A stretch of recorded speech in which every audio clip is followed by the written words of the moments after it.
आज हम देखेंगे तुल्य अनुपात के उदाहरण।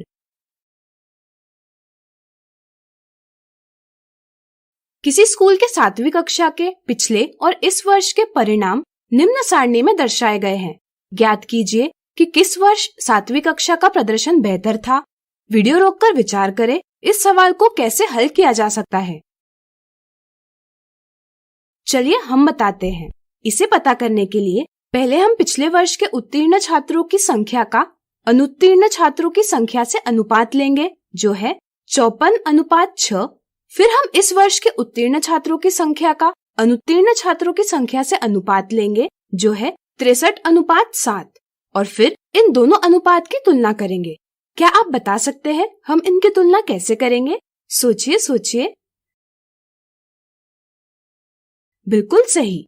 2 अनुपात तुल्य अनुपात है या नहीं पता करने के लिए हम दोनों अनुपातों को भिन्न रूप में व्यक्त करते हैं, जैसे 54:6 को 54/6 के रूप में और 63:7 को 63/7 के रूप में व्यक्त करेंगे। फिर इन्हें समान हर वाले भिन्नों में परिवर्तित करेंगे। जैसे यहाँ हम देखते हैं कि 54 को 6 से भाग दिया जा सकता है, जिससे भिन्न बन जाएगी 9/1। इसी प्रकार 63 को 7 से भाग दिया जा सकता है, इससे भिन्न बन जाएगी 9/1। अब भिन्नों का हर बराबर है, इसलिए हम इनके अंशों की तुलना करेंगे। यहाँ हम देखते हैं कि दोनों अंश बराबर है, इसलिए दोनों भिन्न बराबर है। हम कह सकते हैं कि 54/6 बराबर 63/7, यानी कि दोनों तुल्य भिन्न यानी इक्विवेलेंट फ्रैक्शन है। इस तरह से 54:6 बराबर 63:7 है। इसलिए हम कह सकते हैं कि 7वीं कक्षा का प्रदर्शन पिछले वर्ष और इस वर्ष समान था। अगला उदाहरण, रमेश 20 मिनट में 5 किलोमीटर की दूरी तय करता है।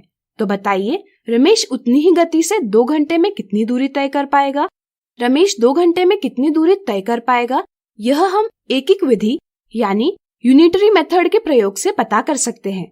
इस विधि से पहले हम एक इकाई का मान प्राप्त करते हैं और फिर इस मान से जितनी इकाइयों का मान चाहिए वह पता करते हैं। इस तरह यहाँ पहले हम पता करेंगे कि रमेश 1 मिनट में कितनी दूरी तय करता है।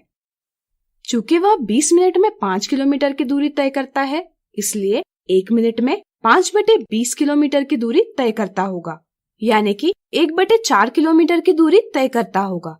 हमें 2 घंटे में कितनी दूरी तय करता है यह पता करना है। 2 घंटे बराबर 2 × 60 बराबर 120 मिनट। इसलिए 2 घंटे में तय की जाने वाली दूरी बराबर 1 मिनट में तय की जाने वाली दूरी, यानी कि 1/4 × 120 बराबर 30 किलोमीटर। इसलिए रमेश 120 मिनट यानी 2 घंटे में 30 किलोमीटर की दूरी तय करेगा। आइए इसी उदाहरण की राशियों को समानुपात यानी प्रपोर्शन के उपयोग से हल करें। चूंकि हम जानते हैं कि दोनों स्थितियों में गति समान है, इसलिए हम कह सकते हैं कि यह दोनों स्थितियों में समय और दूरी का संबंध समानुपात में है।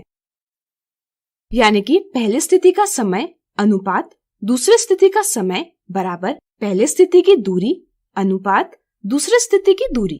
पहली स्थिति का समय 20 मिनट है और दूसरी स्थिति का समय 2 घंटे है, लेकिन अनुपात में व्यक्त करते समय इसे 2 × 60 बराबर 120 मिनटों में व्यक्त करेंगे। सोचिए यह हम क्यों कर रहे हैं? सोचिए। बिल्कुल सही, क्योंकि अनुपात में दोनों राशियों की इकाइयां बराबर होनी चाहिए। इसलिए अनुपात में पहली स्थिति का समय होगा 20 और दूसरी स्थिति का समय होगा 120। इस तरह पहली स्थिति में दूरी तय की जा रही है 5 किलोमीटर और दूसरी स्थिति में दूरी हमें पता करनी है।